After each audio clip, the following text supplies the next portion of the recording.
ప్రేక్షక మిత్రులందరికీ కూడాను క్రోధినామ సంవత్సర ఉగాది శుభాకాంక్షలు.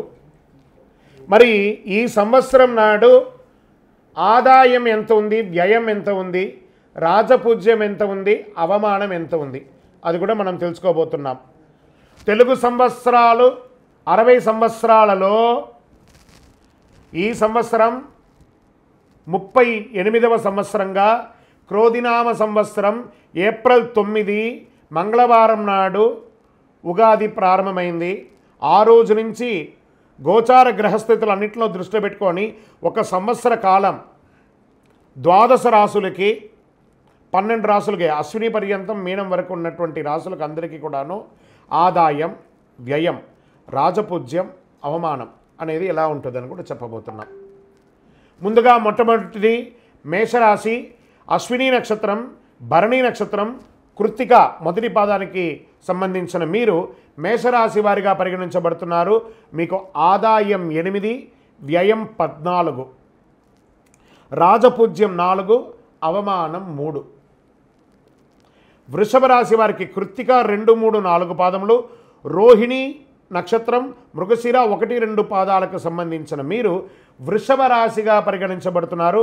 మీ ఆదాయం 2, వ్యయం 8, జాగ్రత్త సుమి, రాజపూజ్యం 7, అవమానం 3. మిథున రాశి వారు మృగశిర నక్షత్రం 3, 4 పాదములు, ఆరుద్ర, పునర్వసు 1, 2, 3 పాదాలకు జన్మించిన మీరు మిథున రాశి వారిగా పరిగణించబడుతున్నారు. ఆదాయం 5, వ్యయం 5, రాజపూజ్యం 3, అవమానం 6. మిశ్రమం, జాగ్రత్త. కర్కాటక రాశి వారు పునర్వసు నక్షత్రం 4వ పాదం, పుష్యమి నక్షత్రం, ఆశ్లేష నక్షత్రం సంబంధించిన మీరు కర్కాటక రాశి వారిగా పరిగణించబడుతున్నారు. మీకు ఈ సంవత్సరం ఆదాయం 14, వ్యయం 2. సూపర్ కదా.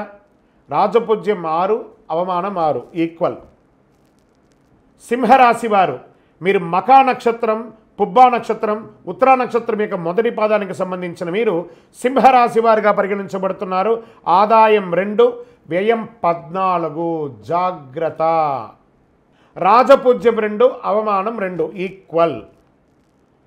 కన్యారాశి వారు ఉత్తరా నక్షత్రం 2, 3, 4 పాదములు, హస్త, చిత్తా నక్షత్రం 1, 2 పాదాలకు సంబంధించిన మీరు కన్యారాశి వారిగా పరిగణించబడుతున్నారు.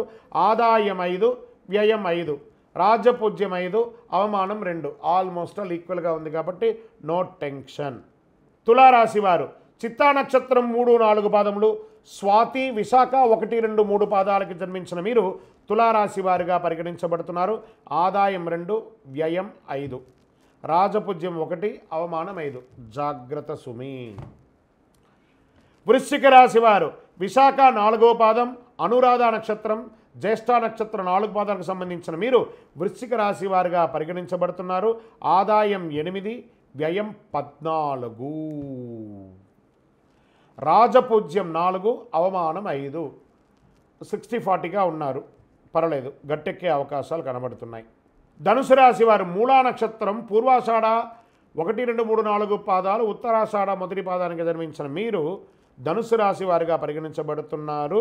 ఆదాయం 11, వ్యయం 5, రాజపూజ్యం 7, అవమానం 5. సూపర్. ఎందుకంటే నేను చెప్పాను కదా, ఈ యొక్క ధనుసు రాశి వారికి వాళ్ళు నక్కదోక పట్టినట్టే చాలా అద్భుతమైనటువంటి ఫలితాలు ఉంటాయి వాళ్ళకి. మకర రాశి వారు ఉత్తరాషాఢ నక్షత్రం 2, 3, 4 పాదములు, శ్రవణ, ధనిష్ట 1, 2 పాదాలకి సంబంధించిన మీరు మకర రాశి వారిగా పరిగణించబడుతున్నారు. ఆదాయం 14, వ్యయం 14, రాజపూజ్యం 3, అవమానం 1 ఈక్వల్గా ఉన్నారు. కుంభరాశి వారు ధనిష్ట నక్షత్రం 3, 4 పాదములు, శతభిష మరియు పూర్వభద్ర 1, 2, 3 పాదాలకు జన్మించిన మీరు కుంభరాశి వారిగా పరిగణించబడుతున్నారు. ఆదాయం 14, వ్యయం 14, రాజపూజ్యం 6, అవమానం 1. జాగ్రత్త సుమి. మీనరాశి వారు పూర్వభద్ర నక్షత్రం 4వ పాదం, ఉత్తరాభద్ర, రేవతి నక్షత్రానికి సంబంధించిన మీరు మీనరాశి వారిగా పరిగణించబడుతున్నారు. ఆదాయం 11, వ్యయం 5, రాజపూజ్యం 2, అవమానం 4. కొంచెం మిశ్రమంగా ఉంది, జాగ్రత్తగా ఉండాల్సినటువంటి విషయం. ఆదాయం అంటే సంపాదన, వ్యయం అంటే ఖర్చు, రాజపూజ్యం అంటే గౌరవం, అవమానం అంటే మీకు తెలుసు, ఇంక మేము దాని గురించి డిస్క్రిప్షన్ చేయక్కర్లేదు. ఆదాయం కన్నా వ్యయం తక్కువ ఉంటే సంపాదించిన దాంట్లో ఎంతో కొంత మిగులుతుంది. ఆదాయం కన్నా వ్యయం ఎక్కువ ఉంటే సంపాదించిన దానికన్నా ఖర్చులు ఎక్కువ ఉంటుంది. ఆదాయ వ్యయం రెండు సమానంగా ఉంటే ఈ చేత్తో సంపాదిస్తారు, ఈ చేత్తో ఖర్చు పెడతారు. అంటే లాభ నష్టాలు రెండు కూడా సమానంగా ఉంటాయని చెప్పచ్చు. రాజపూజ్యం కన్నా అవమానం తక్కువ ఉంటే మిమ్మల్ని తిట్టేవారి కన్నా గౌరవించేవారు ఎక్కువ ఉంటారు. రాజపూజ్యం కన్నా అవమానం ఎక్కువ ఉంటే మిమ్మల్ని పొగిడేవారి కన్నా తిట్టేవారి సంఖ్య ఎక్కువ ఉంటుంది. రాజపూజ్యం అవమానం సమానంగా ఉంటే గౌరవము అవమానము రెండు ఈక్వల్గా ఉంటుంది. ఈ రెండింటిని కూడా బేరీజ్ చేసుకొని మీ నిత్య కర్మలు, నిత్య జీవితంలో ఎలా మెదలాలో సంపూర్ణ పంచాంగ విశ్లేషణ, రాశిఫలిత విశ్లేషణ కూడా కమింగ్ ఎపిసోడ్లో చెప్పడం జరుగుతుంది. విజయోస్తు.